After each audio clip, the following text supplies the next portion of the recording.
అందరికీ welcome back అండి. So ఈ వీడియోలో వచ్చేసి మనం పిఓ గైడ్ పార్ట్ 1లో క్లాసెస్ 15 నుంచి 25 వరకు తెలుసుకోబోతున్నాము. సో ఈ 15 నుంచి 25 ఉన్నటువంటి క్లాసులకు టైటిల్ ఏంటంటే కనుక ఆ చాప్టర్ టాపిక్ అనేది general rules as to posting అనమాట. ఇక్కడ మీకు ఒక స్క్రీన్లో అయితే కనపడతా ఉంది. సో ఈ స్క్రీన్లో ఉన్నటువంటి టాపిక్స్ గురించి మనం ఈరోజు తెలుసుకోబోతున్నాం ఫ్రెండ్స్.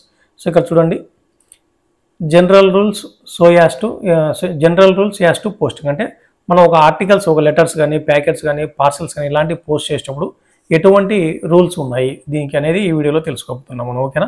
సో ఫస్ట్ వచ్చేసి ప్యాకింగ్ అండి. ఎప్పుడైనా కానీ మనం ప్యాకింగ్ చేసేటప్పుడు గుర్తుపెట్టుకోండి, ఒక లెటర్ కానీ, ఒక ప్యాకెట్ కానీ, ఒక లెటర్ తీసుకున్నాను. ఫర్ ఎగ్జాంపుల్ నేను ఒక ఎన్వలప్ కవర్ లాంటివి తీసుకున్నాను. ఓకేనా? సో దీన్ని ఎన్వలప్ కవర్ అంటారు కదా. సో ఈ ఎన్వలప్ కవర్కి వచ్చేసి ఎప్పుడైనా రైట్ సైడ్ అడ్రస్ రాస్తాం మనం, లెఫ్ట్ సైడ్ వచ్చేసి ఫ్రమ్ అడ్రస్ రాస్తాం. Left side from address, to address వచ్చేసి రైట్ సైడ్ రాస్తాం. ఓకే, రైట్ సైడ్ టాప్ కార్నర్లో వచ్చేసి ఎప్పుడైనా స్టాంప్స్ అనేది అంటిచ్చేస్తాం. ఓకేనా? సో ఇదేంటంటే ఎన్వలప్ కాబట్టి ఆల్రెడీ 5 రూపీస్ స్టాంప్స్ అనేది దీంట్లో ఎంబాస్డ్ అయిపోయింది, అంటే ఆల్రెడీ అతికించి ఉందన్నమాట. ఓకేనా? అంటే దీంట్లోనే ప్రింటింగ్ అనేది వచ్చేసింది ఇక్కడ. ఓకేనా? ఎప్పుడైనా left side address from address రాయాలి, టు అడ్రస్ అనేది రైట్ సైడ్ రాయాలి అనేది గుర్తుపెట్టుకోండి. రైట్ టాప్ కార్నర్లో వచ్చేసి స్టాంప్స్ అనేది అంటించాలనేది గుర్తుపెట్టుకోండి. ఓకేనా? సరే, ఇటువంటి లెటర్స్ కానీ, పెద్ద పెద్ద పార్సిల్స్ కానీ, ప్యాకెట్స్ కానీ ఇలాంటివి మనం పోస్ట్ చేసేటప్పుడు జనరల్గా ఇప్పుడు చూడండి, ఈ లెటర్ అనేది నేను పోస్ట్ చేశాను అనుకోండి. ఒక బుకింగ్ ఆఫీస్లో పోస్ట్ చేసిన తర్వాత మనం జనరల్గా బుకింగ్ ఆఫీస్లో వచ్చేసి డేట్ స్టాంప్ అనేది ఇంప్రెస్ చేస్తారు ఒక సైడ్. ఓకేనా? ఇక్కడ ఒక డేట్ స్టాంప్ అనేది ఇంప్రెస్ చేస్తారు. తర్వాత ఈ లెటర్ అనేది ఎక్కడైతే డెలివరీ అవుతుందో అక్కడ కూడా ఇంకొక date stamp, delivery post office కూడా ఒక డేట్ స్టాంప్ అనేది ఇంప్రెస్ చేయడం జరుగుతుంది. అవునా? సో ఇట్లా అట్లీస్ట్ ప్రతి ఆర్టికల్ మీద కూడా అక్కడ నుంచి రీడైరెక్ట్ అయితే మళ్ళీ ఇంకో పోస్ట్ ఆఫీస్ స్టాంప్ ఇంప్రెస్ చేస్తారు. బట్ అట్లీస్ట్ 2 పోస్ట్ ఆఫీస్లో డేట్ స్టాంపులు అయితే మాత్రం కన్ఫామ్గా ఇంప్రెస్ చేయబడతాయి ప్రతి లెటర్లో. అవునా? ఓకేనా? సో అయితే ఈ లెటర్లు అనేవి గుర్తుపెట్టుకోండి, మనకు లెటర్లు అనేవి మెయిల్ బ్యాగ్స్లో పోయేటప్పుడు ఒక ఫ్రిక్షన్, ఒక గ్రేట్ ప్రెజర్ అనేది ఆర్టికల్స్ ఎక్కువ ఉన్నప్పుడు ఒక ప్రెజరు, ఒక ఫ్రిక్షన్ అనేది దానికి ఏర్పాటు అవ్వడం అనేది జరుగుతుంది. కాబట్టి జనరల్గా ఎప్పుడైతే ఈ స్టాంపింగ్, ఈ లెటర్లకి పల్చగా ఉంటే కనుక, ఎప్పుడైతే ఎక్కువ ఆర్టికల్స్ ఒకే బ్యాగ్లో పెట్టి పంపించినప్పుడు ప్రెజర్ అనేది, ఫ్రిక్షన్ అనేది ఎక్కువ ఉంటుంది. కాబట్టి జనరల్గా మనం వాడేటటువంటి కవర్లు అనేది మరీ పల్చగా అయితే ఉండకూడదు, కొంచెం ఒక స్ట్రాంగ్ కవర్లలో అనేది ఖచ్చితంగా ఉండాలి. తర్వాత ఇంకోటి ఏంటంటే, పోస్ట్ ఆఫీస్ అనేది ఎటువంటి జాగ్రత్తలు తీసుకోదు. ఒక కస్టమర్ ఆర్టికల్ని పంపించినప్పుడు అది పూర్తిగా కస్టమర్ బాధ్యత. ఒక ఫ్రాజిల్ ఆర్టికల్స్ అంటే ఒక పెలుసుగా అంటే పల్చగా అంటారు కదా, అటువంటి ఆర్టికల్స్ని పంపించేటప్పుడు కానీ, లేదంటే జనరల్గా ఫ్రాజిల్ ఆర్టికల్స్ అంటారు కదా, ఇటువంటి ఫ్రాజిల్ ఆర్టికల్స్ ఇక్కడ స్క్రీన్లో కనపడుతుంది. The post office cannot take any special precautions to secure the safety of fragile articles. అంటే పిలుసుగా ఉన్నటువంటి ఆర్టికల్స్ని ఎటువంటి జాగ్రత్తలు కూడా పోస్ట్ ఆఫీస్ తీసుకోదు, అది ఒక కస్టమర్ బాధ్యతనే పూర్తిగా. తర్వాత ఒక పార్సల్ అనుకోండి, పెద్ద జస్ట్ నేను ఎన్వలప్ చూస్తున్నాం, ఒకవేళ పెద్ద పార్సల్ ఉన్నట్టయితే కనుక ఆ పార్సల్కి మనం ఒక వ్యాక్స్ క్లాత్ అనేది యూజ్ చేసినట్టయితే, పెద్ద పెద్ద బుక్స్ కానీ, పెద్ద పెద్ద గూడ్స్ కానీ పంపించినప్పుడు దాని మీద ఒక వ్యాక్స్ క్లాత్ తోటి మనం యూజ్ చేసినప్పుడు ఆ వ్యాక్స్ క్లాత్ పైన దాన్ని అవుట్ సైడ్గా వాడకూడదు, ఎప్పుడైనా ఇన్సైడ్గానే వాడాలి. ఒకవేళ వ్యాక్స్ క్లాత్ వాడిన తర్వాత దానిపైన ఖచ్చితంగా ఒక స్ట్రాంగ్ పేపర్ అనేది సెక్యూరిటీగా ఏర్పాటు చేయాలి అంటున్నారు. ఓకేనా? ఇక చూడండి, ఇక్కడ స్క్రీన్లో, when wax cloth used for the protection of parcel or packet or letter it should be used as inside cover గానే యూజ్ చేయాలి.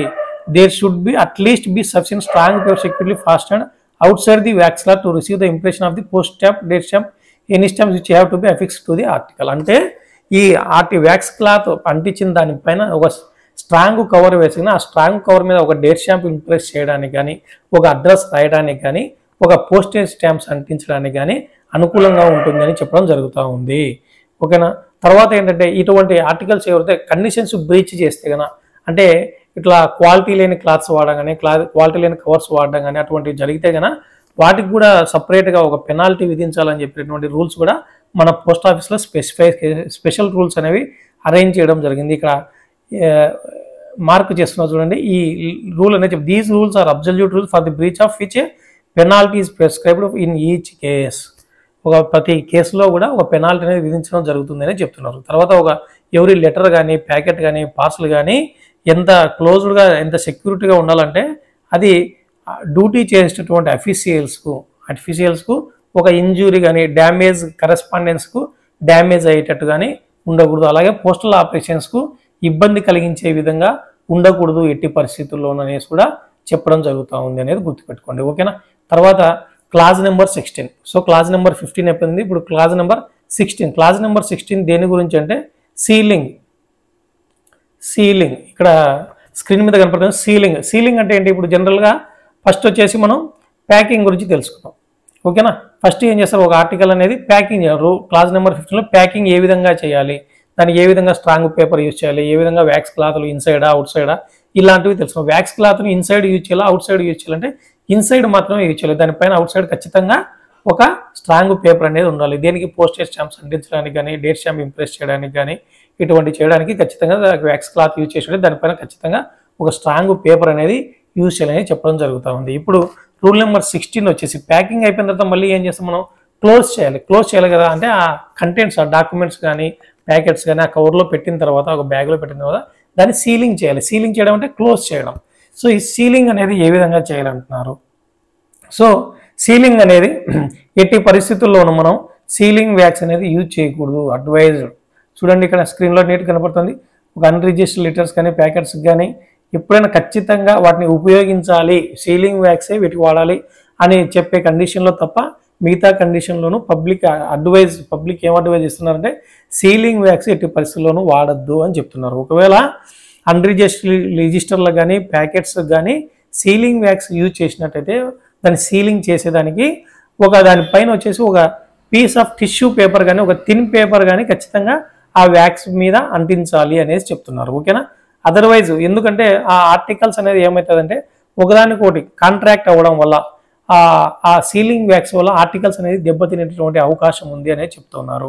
చూడండి ఇక్కడ contract in transit are liable to injury from the sealing wax adhering to other article. ఆ sealing wax ఉండడం వల్ల other articles కూడా injury అంటే ఒక ప్రమాదం జరిగేటటువంటి ఇది ఉంది, సిచ్యుయేషన్ ఉంది.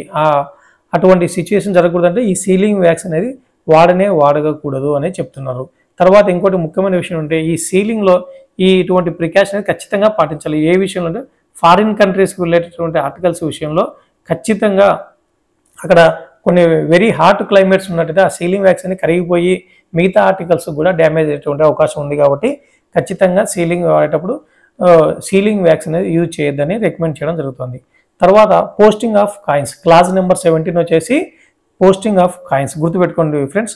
సో ఇక్కడ వచ్చేసి పోస్టింగ్ ఆఫ్ కాయిన్స్, ఇక్కడ గ్రీన్ కలర్లో నేను మార్క్ చేస్తున్నాను చూడండి, అది posting of coins. 17 clause number 17 దేని గురించి చెప్పిందంటే పోస్టింగ్ ఆఫ్ కాయిన్స్. చూడండి ఒక కాయిన్స్ కానీ, బులియన్స్ కానీ, తర్వాత ప్రీసియస్ స్టోన్స్ కానీ, ఒక జ్యువెలరీ కానీ, articles of gold, silver, currency కానీ, బ్యాంక్ నోట్స్ కానీ ఇవన్నీ కూడా ఇన్లాండ్ పోస్ట్లో పంపించవచ్చు. బట్ ఖచ్చితంగా ఇన్సూర్డ్ చేసి పంపించాలి. చాలా ఇంపార్టెంట్, గుర్తుపెట్టుకోండి. ఒక కాయిన్స్ కానీ, బులియన్స్ కానీ, ప్రీసియస్ స్టోన్స్ అంటే విలువైన రాళ్ళు ఉంటారు అటువంటివి కానీ, జ్యువెలరీకి సంబంధించినవి, ఆర్టికల్స్ ఆఫ్ గోల్డ్ కానీ, సిల్వర్ కానీ, కరెన్సీ ఆర్ బ్యాంక్ నోట్స్ కానీ ఇటువంటివన్నీ ఇన్లాండ్ పోస్ట్లో పంపించవచ్చు. బట్ ఖచ్చితంగా ఇన్సూర్డ్ పోస్ట్ ద్వారానే పంపించాలి అనేది గుర్తుపెట్టుకోండి. తర్వాత ఇటువంటివన్నీ కూడా వాల్యుయబుల్ సంబంధించినటువంటి కూడా ఒక అన్రిజిస్టర్డ్ లెటర్స్ గానో, అన్రిజిస్టర్డ్ పార్సెల్స్ గానో పంపిస్తే గానో ఆ కస్టమర్స్ రిస్క్లో పడేది కాదు. తర్వాత ఎవరైనా ఈ ఆర్టికల్స్ ఎవరి చేతుల మీదుగా పాస్ అవుతాయో వాళ్ళందరినీ కూడా ఒక టెంప్టేషన్కి గురి చేసినట్టయితే అది అంటే ఒక తప్పు చేయడానికి ప్రేరేపించినట్టుగా భావించాల్సి ఉంటుందనేసి ఈ rule number 17 clause number 17 posting of కాయిన్స్లో ఎక్స్ప్లెయిన్ చేయడం జరుగుతుంది. ఓకేనా. తర్వాత వచ్చేసి లెటర్ బాక్సెస్. క్లాజ్ నెంబర్ 18 వచ్చేసి లెటర్ బాక్సెస్. సో లెటర్ బాక్సెస్కి ఇక్కడ స్క్రీన్ మీద మీకు కనపడుతుంది చూడండి, అక్కడ అండర్లైన్ చేశాను నేను మార్క్ తోటి. సో ఇది లెటర్ బాక్స్. లెటర్ బాక్సెస్ ఏం చెప్తుంది క్లాజ్ నెంబర్ 18లో పోస్టింగ్ గురించి. లెటర్స్ కానీ, పోస్ట్ కార్డ్స్ కానీ, లేదా ఇన్లాండ్ లెటర్ కార్డ్స్ కానీ, ప్యాకెట్స్ కానీ ఇటువంటివన్నీ కూడా ఒక పోస్ట్ ఆఫీస్లో కానీ, మెయిల్ ఆఫీస్లో ఉన్నటువంటి లెటర్ బాక్సుల్లో మనం ఒక పబ్లిక్ ప్లేసుల్లో ఉంటాయి కదా, అటువంటి చోట్ల మనం పోస్ట్ చేయొచ్చు. ఏంటి పోస్ట్ చేయాలి ఆ లెటర్ బాక్స్లో లెటర్స్ కానీ, పోస్ట్ కార్డ్స్ కానీ, ఇన్లాండ్ లెటర్ కార్డ్స్ కానీ, ప్యాకెట్స్ కానీ ఇవన్నీ కూడా పోస్ట్ ఆఫీస్ దగ్గర కానీ, ఒక మెయిల్ ఆఫీసుల దగ్గర కానీ, తర్వాత మొబైల్ పోస్ట్ ఆఫీసులో కానీ, ఒక స్టీమర్లో ప్రొవైడ్ చేసినటువంటి ఆ పోస్ట్ లెటర్ బాక్సుల్లో మనం ఈ ఆర్టికల్స్ అన్ని పోస్ట్ చేయొచ్చు. బట్ కొన్ని చోట్ల వచ్చేసి లేట్గా పోస్ట్ చేసినట్టయితే ఆ పోస్టేజ్ లేట్ ఫీజు కూడా చెల్లించి మనం పోస్ట్ చేసేదానికి అవకాశం ఉంది. ఇంకొక ముఖ్యమైన విషయం ఏంటంటే ఫ్రాంకింగ్ మెషిన్ ఆర్టికల్స్ ఎట్టి పరిస్థితుల్లోనూ లెటర్ బాక్స్లో ఇవ్వకూడదు. మనం ఫ్రాంకింగ్ మెషిన్ టాపిక్లోనే చదువుకున్నాము. ఫ్రాంకింగ్ మెషిన్తో ఇంప్రెస్ చేసినటువంటి ఆర్టికల్స్ ఎట్టి పరిస్థితుల్లో లెటర్ బాక్స్లో వేయకూడదు అనేది గుర్తుపెట్టుకోండి. ఓకే. తర్వాత వచ్చేసి రూల్ నెంబర్ 19 రూల్ నెంబర్ 19 వచ్చేసి చూడండి ఇక్కడ posting in special letter boxes. Special letter బాక్స్లు అనేవి కొన్ని ఉంటాయంట. ఆ లెటర్ బాక్స్లు దేనికంటే letter boxes marked for letters only అని ఉన్నటువంటి దాంట్లో ఓన్లీ లెటర్స్ కానీ పోస్ట్ కార్డ్స్ మాత్రమే వేయాలి, వేరేటి ఎట్టి పరిస్థితుల్లోనూ వేయకూడదు. Letter boxes marked for letters only అని అది ఉంటుందంటండి అక్కడ బాక్స్ మీద. ఇక్కడ చూడండి ఫర్ లెటర్స్ ఓన్లీ, అక్కడ అండర్లైన్ చేశారు చూడండి మార్క్ తోటి. లెటర్ బాక్సెస్ మార్క్డ్ కొన్ని లెటర్ బాక్స్ మీద ఏముంటుందో ఫర్ లెటర్స్ ఓన్లీ అని ఉన్నటువంటి లెటర్ బాక్స్లో ఓన్లీ లెటర్స్ కానీ లేదా పోస్ట్ కార్డ్స్ కార్డు మాత్రమే వేయాలి.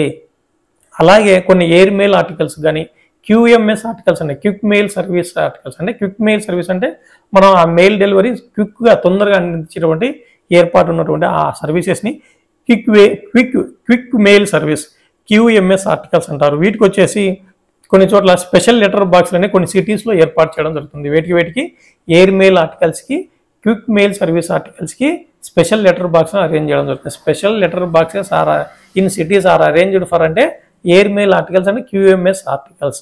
So air mail articles QMS articles మాత్రమే ఆ స్పెషల్ లెటర్ బాక్స్లో వేయాలి. ఒకవేళ అదర్ ఆర్టికల్స్ కానీ పోస్ట్ చేసినట్టయితే ఆ స్పెషల్ లెటర్ బాక్స్లో ఏమవుతుందంటే డిటెన్షన్ అంటే లేట్గా పంపించడం. డిటెన్షన్ అంటే వాళ్ళ దగ్గరే వాళ్ళ ఏమంటారు డిటెన్షన్, వాళ్ళే డిటైన్ చేస్తారు అంటే ఫర్దర్గా ట్రాన్స్మిట్ చేయరు, వాళ్ళు డిటెన్షన్కి గురవుతాయి మిగతా ఆర్టికల్స్ కానీ. అలాగే QMS articles quick mail service articles address రాసిన తర్వాత క్విక్ మెయిల్ ఆర్టికల్స్ మీద ఖచ్చితంగా ఫుల్ పిన్ కోడ్ అనేది ఆ టౌన్ ఆఫ్ డెస్టినేషన్ కింద ఖచ్చితంగా ఎంటర్ చేయాలి. Below the name of town of destination ఖచ్చితంగా చూడండి ఇక్కడ అండర్లైన్ చేశాను స్క్రీన్ మీద. Address town of destination address రాసింది దాని కింద ఖచ్చితంగా ఫుల్ పిన్ కోడ్ అనేది ఖచ్చితంగా ఉండాలి QMS ఆర్టికల్స్కి. ఓకేనా. తర్వాత వచ్చేసి నెంబర్ 20 వచ్చేసి చూడండి ఇక్కడ నెంబర్ 20 వచ్చేసి సో ప్రెజెంటేషన్ ఆఫ్ నెంబర్ 20 ఇక్కడ అండి. Presentation of large official and other letters in bulk at the window of the van or post office. So జనరల్గా లార్జ్ అఫీషియల్ లేదా ఒక పెద్ద సైజులో ఉన్నటువంటి లెటర్స్ కానీ ఆ అఫీషియల్ ఆర్టికల్స్ కానీ ఇట్లాంటి బల్క్లో ఎక్కువగానే ఉన్నట్టయితే కనుక అవి మనం ఎక్కడ హ్యాండ్ ఓవర్ చేయొచ్చు. అవి వచ్చేసి ఒకవేళ ఏవైతే లెటర్ బాక్స్లో మనం పోస్ట్ చేయమో అటువంటి ఎక్కువ సైజు పెద్ద సైజులో ఉన్నటువంటి ఆ లెటర్స్ కానీ ఆ ఆర్టికల్స్ కానీ అఫీషియల్ ఆర్టికల్స్ కానీ అటువంటివి మనం ఏం చేయాలంటే ఆ సైజును బట్టి ఆ లెటర్ బాక్స్లో పోస్ట్ చేయకపోతే కనుక పోస్ట్ ఆఫీస్లో ఉన్నటువంటి విండో ద్వారా కానీ పోస్ట్ ఆఫీస్ విండో కౌంటర్ ఉంటుంది కదా ఆ విండో ద్వారా కానీ అందించవచ్చు. లేదంటే ఒక విండో ఆఫ్ ది వ్యాన్ ఉంటుంది, మెయిల్ వ్యాన్ ఉంటుంది, ఆ మెయిల్ వ్యాన్లో కానీ మనము విండోలో హ్యాండ్ ఓవర్ చేయొచ్చు. దెర్ ఈజ్ నో అబ్జెక్షన్ చూడండి ఇక్కడ there is no objection to receiving at the window of the van or office letters or packages posted in bulk provided the postage and late fees if any are fully prepaid. అయితే అవన్నీ కూడా fully ప్రీపెయిడ్గా ఒకవేళ లేట్గా post చేస్తున్నట్టే late fee ఉండాలి. మామూలుగా అయితే మామూలు postage అంటించాలి, లేట్గా కాకుండా మామూలు పోస్టేజ్ అంటించాలి. లేట్గా పోస్ట్ చేస్తున్నట్టే పోస్టేజ్ ప్లస్ లేట్ ఫీజు అంటించినట్టే ప్రీపెయిడ్గా మనం పేమెంట్ చేసినట్టయితే పోస్టేజ్ అనేది ఈ విండోలో కానీ పోస్ట్ ఆఫీస్లో విండోలో కానీ లేదా వ్యాన్ విండో దగ్గర కానీ మనం హ్యాండ్ ఓవర్ చేయొచ్చు అని చెప్తున్నారు. ఓకేనా. ఇది రూల్ నెంబర్ 20 అనమాట. Next rule number clause number 21 article requiring special treatment. Article requiring special treatment అంటే ఏంటి? కొన్ని ఆర్టికల్స్కి స్పెషల్గా ట్రీట్మెంట్ ఇస్తారు. ఎటువంటి ఆర్టికల్స్ అంటే ఒక వాల్యూ పేయబుల్ ఆర్టికల్స్ కానీ ఒక ఇన్సూర్డ్ ఆర్టికల్స్ కానీ లేదా రిజిస్టర్ చేయబడే ఆర్టికల్స్ కానీ వీటన్నిటికి కూడా ఒక స్పెషల్ ట్రీట్మెంట్ అనేది ఉంటుంది. ఒక సర్టిఫికేట్ ఆఫ్ పోస్టింగ్ చేసేది కానీ ఇటువంటి ఆర్టికల్స్కి కూడా ఒక స్పెషల్ ట్రీట్మెంట్ అనేది ఉంటుంది. అలాగే ఈ లెటర్స్ కానీ అదర్ ఆర్టికల్స్ ఏవైతే రిజిస్టర్ చేస్తున్నామో ఇన్సూరెన్స్ చేస్తున్నామో అదే వాల్యూ పేయబుల్ చేస్తున్నామో ఇటువంటి ఆర్టికల్స్ అన్నీ కూడా కౌంటర్లో మనం హ్యాండ్ ఓవర్ చేసే దగ్గర ముందే ఒక ½ an hour ముందే చూడండి ఇక్కడ which the are required must be presented at the post at least ½ an hour before the time fixed for the closing of any particular mail. అంటే ఆ పర్టికులర్ మెయిల్ క్లోజ్ చేసే టైంకి ఒక ½ an hour ముందే మనము హ్యాండ్ ఓవర్ చేయాలి అంటున్నారు.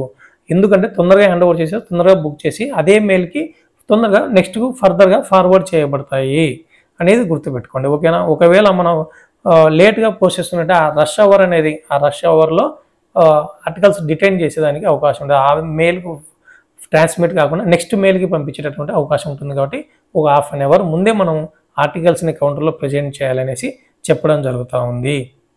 ఓకేనా. తర్వాత అటువంటి ఆర్టికల్స్ అనేది క్లియర్గా మార్క్ చేయాలి. ఏమైనా రిజిస్టర్డ్ అయితే రిజిస్టర్డ్ అని, ఇన్సూర్డ్ అయితే ఇన్సూర్డ్ అని, వాల్యూ పేయబుల్ అయితే వాల్యూ పేయబుల్ అని at the top of the address side of the cover. Address side ఏదైతే ఉంటుందో అటుపక్క టాప్ సైడ్ ఖచ్చితంగా మనం మెన్షన్ చేయాలి. రిజిస్టర్డా, ఇన్సూర్డా, వీపీపీ అనేది చెప్తున్నారు. ఓకేనా.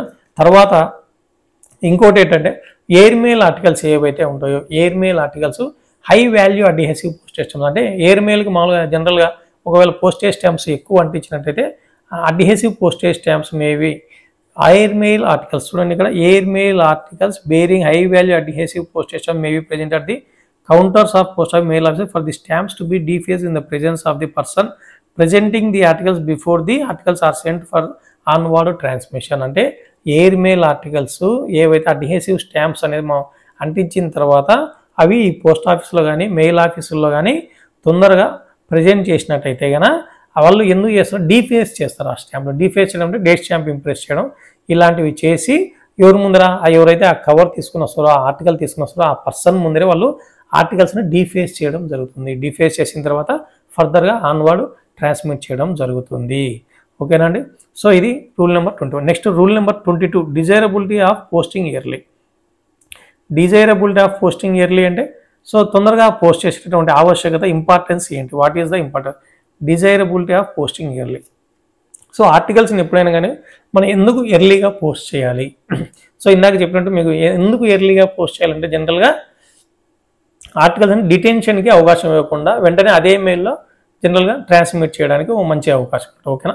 If articles are posted just at the time the mails are due, అంటే పోస్ట్ ఆఫీస్లో కానీ ఆర్ఎంఎస్ ఆఫీస్లో సరే తొందరలో ఇప్పుడు మెయిల్స్ అనేవి వెళ్ళిపోతున్నాయి అనే ముందుగా వేస్తే కనుక అక్కడ జనరల్గా ఖచ్చితంగా హెవీ కంజెషన్ వల్ల పోస్ట్ ఆఫీస్లో ఆ హెవీ వర్క్ వల్ల అదే మెయిల్కి అవి వెళ్ళేటటువంటి అవకాశం ఉండకపోవచ్చు. నెక్స్ట్ మెయిల్కి పంపించే అవకాశం ఉంది, అంటే అక్కడ డిలే జరుగుతుంది. కాబట్టి ఎప్పుడైనా కానీ ఆర్టికల్స్ అనేది తొందరగా ఎప్పుడైతే ఆ లాస్ట్ క్లియరెన్స్ మెయిల్స్ క్లియరెన్స్ ఎప్పుడైతే ఉంటుందో దానికంటే ముందే మనం హ్యాండ్ ఓవర్ చేసినట్టయితే ఆ పబ్లిక్కి ఏమైనా అడ్వైజ్ చేస్తున్నారు to post their mails as and when they are ready without waiting for the last clearance of mails from post office and to endeavour to post as early as in the day as possible. ఆ mails అనేది clear చేయకముందే ఆ letter తొందరగా hand over చేసి అదే మెయిల్కి ఏ time అయితే ఉంటుందో ఆ టైంకి వెంటనే ఫర్దర్గా ట్రాన్స్మిట్ అవ్వడం జరుగుతుంది. అందుకే ఎప్పుడైనా కానీ ఎర్లీగా పోస్ట్ చేయాలి. లాస్ట్ 11th అవర్ వరకు 12th అవర్ 11th అవర్ అంటారు కదా, లాస్ట్ టైం వరకు కూడా మనం వెయిట్ చేయకూడదు అంటున్నారు. ఓకేనా. తర్వాత వచ్చేసి నెంబర్ 23 క్లాజ్ నెంబర్ 23 వచ్చేసి manner of affixing postage stamps. Manner of affixing postage stamps అంటే ఎప్పుడైనా కానీ పోస్టేజ్ స్టాంప్స్ మనం అతికిచ్చినట్టయితే ఇక్కడ చూడండి, పోస్టేజ్ స్టాంప్స్ అతికించంటే కవర్కి కంప్లీట్గా అడ్హిరెంట్ అయిపోవాలి, అంటే కవర్కి కంప్లీట్గా అతుక్కుపోవాలి అన్ని పక్కల. అంతేగాని దానికి ఆ స్టాంప్స్ అతికి సపరేట్గా ఒక లేబుల్ యూజ్ చేయడము, లేదా వేరేటటువంటి కంటెంట్స్ యూజ్ చేయడం, వేరే పార్ట్కు అతికించి ఆ పార్ట్ను తెచ్చి ఇక్కడ అతికించడం, ఇటువంటివన్నీ చేయకూడదు. తర్వాత అడ్రస్ ఎక్కడైతే ఉందో ఆ అడ్రస్కి పైన రైట్ సైడ్ రైట్ టాప్ కార్నర్లో మాత్రమే పోస్టేజ్ స్టాంప్స్ అంటించాలి. This is the manner of affixing postage stamps. ఓకేనా. ఒక సపరేట్ లేబుల్స్ కానీ ఒక సపరేట్ డివైస్ కానీ దానికి అంటించి దాన్ని తీసుకొచ్చి ఇక్కడ అంటించడం అటువంటివి చేయకూడదు. కంప్లీట్లీ అడ్హిరెంట్, కంప్లీట్గా దీనికి అతుక్కుపోవాలి స్టాంప్స్ అనేది. ఓకేనా. ఇది clause number 23 manner of affixing postage stamps. Next వచ్చేసి క్లాజ్ నెంబర్ 24 ఏం చెప్తుందంటే non postal stamps, charity stamps, labels, seals etcetera.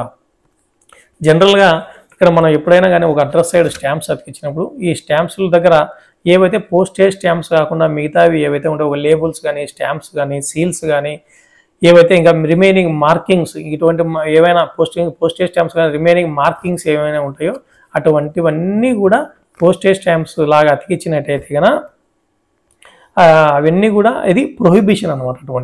అటువంటిది అతికించకూడదు. అతికిస్తే కనుక అది ప్రొహిబిటెడ్ అనమాట. ప్రొహిబిటెడ్కి జనరల్గా శిక్షలు పడతాయి. మీకు తెలిసింది కదా, ఇంతకుముందు ఒకసారి మనం స్టాంప్స్ టాపిక్లో చదువుకున్నాం. 263A సెక్షన్ ప్రకారం అది శిక్షార్హులు అనమాట. ఓకేనా. ఎక్కడైతే స్టాంప్స్ అంటించుకుంటే స్టాంప్స్ కానీ లేబుల్స్ కానీ మార్కింగ్స్ కానీ పోస్టేజ్ స్టాంప్స్ కానీ మిగతావి అంటించినట్టయితే కనుక ఈ తర్వాత ఈ ఒక అడ్రస్ ఎక్కడ పడితే అక్కడ అంటించడం వల్ల కూడా ఎక్కడ పడితే అక్కడ అంటించినా కూడా మనకు ఆ అడ్రస్ కనపడకపోవడం కానీ అడ్రస్ కనపడకుండా అతికించడం కానీ తర్వాత రకరకాలుగా ఒక పోస్టల్ అఫీషియల్స్ని ఇబ్బంది పెట్టే విధంగా ఉంటుంది అనమాట. ఎందుకంటే మనకు అడ్రస్ ఇక్కడ అంటే అక్కడ పడితే అక్కడ అతికిస్తాను. వేరేటటువంటి లేబుల్స్ స్టాంప్స్ అంటే పోస్టేజ్ స్టాంప్స్ అంటే వేరేటివి అతికిస్తాను. అవన్నీ కూడా మన పోస్టల్ ఆఫీషియల్స్ వర్క్కి ఇబ్బంది కలిగించినట్టే, అడ్డంకిగా మారిపోతాయి అన్నమాట. కాబట్టి అటువంటివి ఎట్టి పరిస్థితుల్లోనూ చేయదు. తర్వాత ఫ్రాంకింగ్ మెషిన్ అంటే ఆ ఫ్రాంకింగ్ మెషిన్ ఇంప్రెషన్ చేస్తారు కదా, అక్కడ కూడా ఇక్కడ ఇటువంటివన్నీ కూడా ప్రొహిబిటెడ్గా సంబంధించిన ఆ మార్కింగ్స్ కానీ లేబుల్స్ కానీ ఇటువంటివి కూడా వాడకూడదు స్టాంప్స్ ప్లేస్లో. ఓకేనా. తర్వాత రూల్ నెంబర్ 25 వచ్చేసి use of the minimum number of postage stamps. ఎప్పుడైనా కానీ మనం కవర్లు వాడేటప్పుడు మినిమం స్టాంప్స్ హయ్యర్ డినామినేషన్స్లో వాడాలి. ఫర్ ఎగ్జాంపుల్కి వచ్చేసి ఇక్కడ 5 రూపాయల స్టాంప్, ఫర్ ఎగ్జాంపుల్కి వచ్చేసి కొంచెం వెయిట్ ఎక్కువ ఉందనుకుందాం, ఒక 50 రూపాయల స్టాంపులు అంటించాలి నేను. 50 రూపాయలవి 10 రూపాయలవి కానీ లేదంటే 20 రూపాయలవి 2, 10 రూపాయలు 1. సో టోటల్ 3 స్టాంప్స్ తోటి ఇక్కడ ఒక చిన్న స్పేస్లో అంటించేయచ్చు. అలా కాకుండా 1 రూపాయవి 50 తీసుకున్నాం, లేదా 2 రూపాయలవి 25 తీసుకున్నాం, 5 రూపాయలవి 10 స్టాంపులు తీసుకుంటూనే ఏమవుతుంది, ఎక్కువ స్పేస్ ఆక్యుపై చేస్తుంది, ఎక్కువ స్పేస్ని ఆక్యుపై చేస్తుంది. The public are advised to use the minimum number of stamps while prepaying postage charges by using stamps of the appropriate higher denominations. అంటే ఎక్కువ హయ్యర్ డినామినేషన్స్వి తీసుకొని ఎక్కువ డినామినేషన్ హయ్యర్ డినామినేషన్ అనేది తక్కువ స్టాంపుల్లో అయిపోతుంది. ఇందాక నేను చెప్పండి 50 రూపాయలు తీసుకున్నట్టు 20 రూపాయలు 2, 10 రూపాయలు 1, 3 స్టాంపుల్లో అయిపోతుంది. అంతేగాని 1 రూపాయి 50, 2 రూపాయలు 25 ఇన్ని రకాలుగా స్టాంప్స్ అనేది తీసుకోకూడదు అనేది గుర్తుపెట్టుకోండి. ఓకేనా. తర్వాత ఎందుకంటే ఇక్కడ స్పేస్ అనేది ఎక్కువ ఆక్యుపై చేస్తుంది. The use of a large number of low stamps take up unnecessary space on the postal article, leaving less room for the address and other indications. It also increases the work of the post office stamp and entails waste of valuable stamp paper and printing charges. ఓకేనా. So ఒక printing charges కానీ ఇవన్నీ కూడా ఒక post office కూడా work అనేది పెంచినట్టయితే, అది valuable stamp పేపర్ను వేస్ట్ చేసినట్టయితే ఆ ప్రింటింగ్ ఛార్జెస్ని కూడా మనం బేర్ చేయాలి. సో అందుకే లో వాల్యూ ఉండేటివి ఎక్కువ స్టాంపులు వాడకూడదు, తక్కువ స్టాంపులు వాడాలి, ఎక్కువ డినామినేషన్ ఉన్నటువంటి వాల్యూ వాడాలి. ఎక్కువ స్పేస్ ఉంటుంది కాబట్టి తక్కువ స్పేస్లో అంటించినట్టు చూసుకోవాలి అనేది క్లాజ్ నెంబర్ 25లో use of the minimum number of stamps చెప్తుంది. ఓకేనా. సో ఇంతటితో మనం వచ్చేసి ఈ వీడియోలో వచ్చేసి టోటల్ క్లాజ్ నెంబర్ 15 నుంచి క్లాజ్ నెంబర్ 25 వరకు మనం తెలుసుకుంటాం. మళ్ళీ ఒకసారి చూడండి, అన్నీ ఒకసారి జస్ట్ క్లాజ్ నెంబర్ 15 వచ్చేసి నేమ్స్ చెప్తా. నేమ్స్ వచ్చేసి క్లాజ్ నెంబర్ 15 ప్యాకింగ్, తర్వాత క్లాజ్ నెంబర్ 16 వచ్చేసి సీలింగ్, క్లాజ్ నెంబర్ 17 వచ్చేసి posting of coins etcetera, clause number 18 వచ్చేసి లెటర్ బాక్సెస్, క్లాజ్ నెంబర్ 19 వచ్చేసి posting in special letter boxes, తర్వాత క్లాజ్ నెంబర్ 20 వచ్చేసి presentation of large official and other letters in bulk at the window of the van or post office. Clause number 21 వచ్చేసి articles requiring special treatment. Clause number 22 వచ్చేసి desirability of posting early. Clause number 23 వచ్చేసి manner of affixing postage stamps. Clause number 24 వచ్చేసి non postal stamps, charity stamps, labels, seals etcetera. Clause number 25 వచ్చేసి use of the minimum number of postage stamps. ఓకేనా. Thank you friends.